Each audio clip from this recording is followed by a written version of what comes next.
Good day mga ka-faith friends! My name is Rian Lefran and I am your gospel share for today. At ang ating gospel ay ang Luke chapter 2 verses 41 to 51. Sa mabuting balita na ito, sinasabi na ang batang si Jesus ay nagpaiwan sa Jerusalem at hindi sumama kay Jose at Maria. Sinabi din ni Jesus, "Bakit ninyo ako hinahanap? Hindi ba ninyo alam na kinakailangan kong gawin ang mga bagay na may kinalaman sa aking Ama?"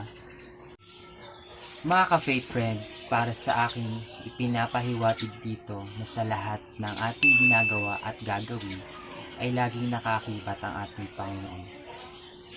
Na sa lahat ng araw at oras ay hindi ka nag-iisa. Para lagi tayong updated sa ating daily upload, please like, share, and subscribe to our channel, Facebook PH, or download the app, Facebook app, or register and visit at www.facebook.ph. Thank you, stay safe, and God bless us all.